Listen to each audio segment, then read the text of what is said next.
Bismillahirrahmanirrahim. Assalamualaikum warahmatullahi wabarakatuh. Alhamdulillahirabbil alamin wa bihi nasta'inu ala umuri dunya waddin. Wassalatu wassalamu ala sayyidil mursalin wa ala alihi wa ashabihi wa man tabi'ahu ila yaumiddin. Amma ba'du, rabbi shrah li sadri wa yassir li amri wahlul 'uqdatam min lisani yafqahu qawli. Qala Allah Ta'ala fil Qur'anil Karim, a'udzu billahi minasyaitonir rajim. Bismillahirrahmanirrahim. Laqad kana lakum fi Rasulillahi uswatun hasanah. Amma ba'du. Hadirin jemaah salat asar yang dimuliakan Allah Subhanahu wa taala, puji syukur kehadirat Allah, salawat serta salam semoga tercurahkan kepada junjungan kita Rasulullah sallallahu alaihi wasallam, dan juga semoga terus mengalir kepada seluruh keluarganya, sahabatnya, dan seluruh umatnya ila yaumil qiyamah. Amma ba'du, hadirin yang dimuliakan Allah Subhanahu wa taala, setiap kita mungkin berusaha untuk bisa menggapai yang namanya kesuksesan. Betul.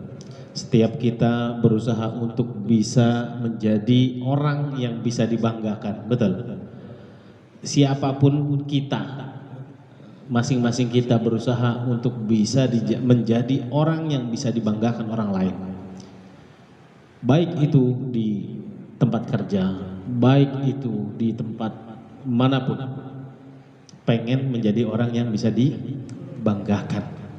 Baik itu oleh keluarga, baik itu oleh kelompoknya, baik itu oleh sukunya, oleh negaranya, bahkan yang lebih besar gitu.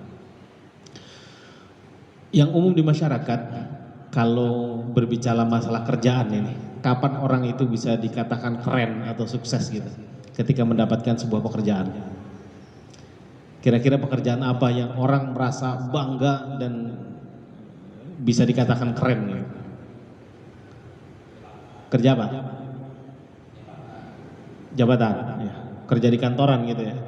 Kerja di kantor sebagai direktur di sebuah perusahaan gitu ya, atau di jabatan pemerintahan jadi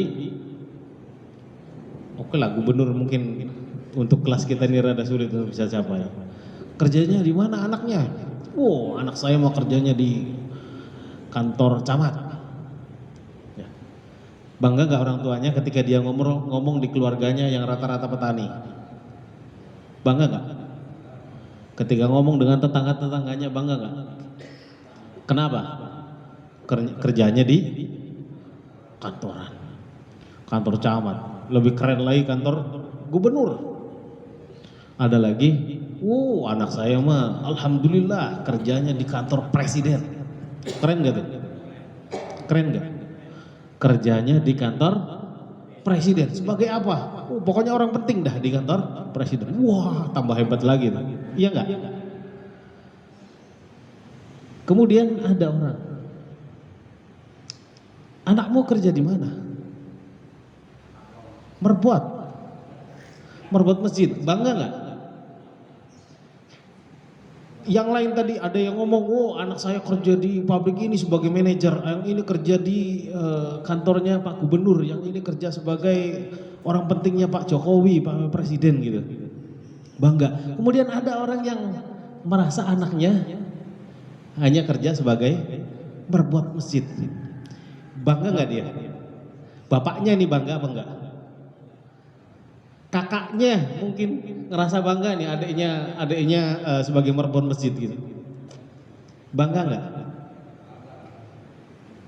Padahal yang tadi yang bangga-banggaan karena anaknya kerja di kantor presiden, dia hanya kerja di tempatnya orang nomor 1 di sebuah negara. Tapi kalau merbuat, dia kerja di tempatnya yang bahkan sebutannya adalah Baitullah, rumah Allah. Betul tidak? Kira-kira kalau merasa bangga-banggaan, mana yang lebih pantas untuk dibanggakan? Mana lebih untuk dibanggakan? Beneran? Jadi anaknya mau jadi merbuat?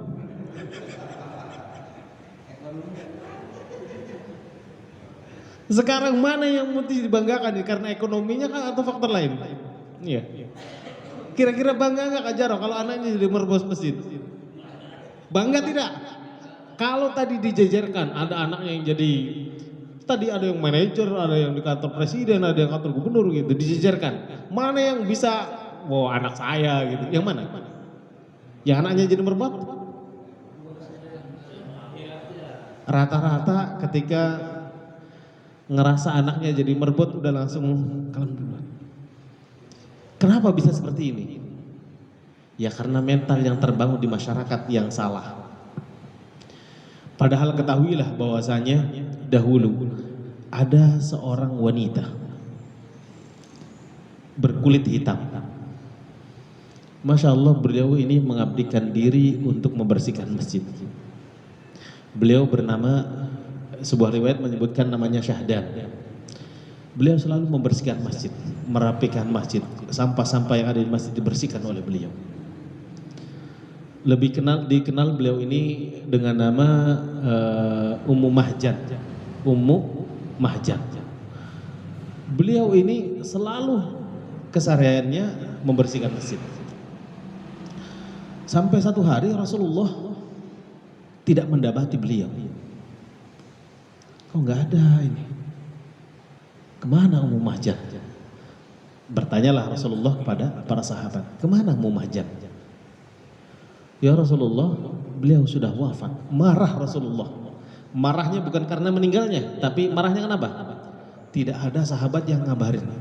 Karena mungkin dianggap Rasulullah marah, kenapa tidak dikabari gitu.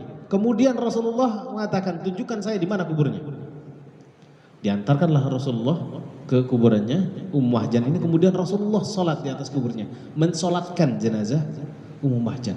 Subhanallah, dimuliakan dengan didoakan oleh, disolatkan oleh Rasulullah SAW. Ummu Mahjan apa profesinya? Apa profesinya? Direktur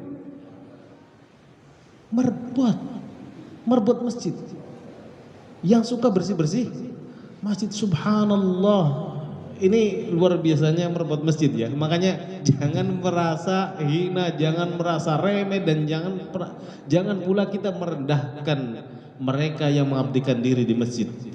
Sebagai merbotkah dia, membersihkan bagian-bagian, sebagiannya atau mayoritasnya bahkan gitu.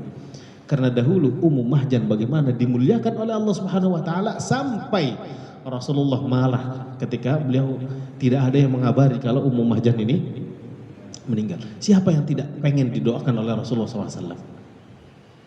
Semua pengen. Ini sampai dicari oleh Rasulullah, mana kuburannya Ummu Mahjan. Diantarkanlah Rasulullah, sampai kemudian Rasulullah pun mensolati beliau.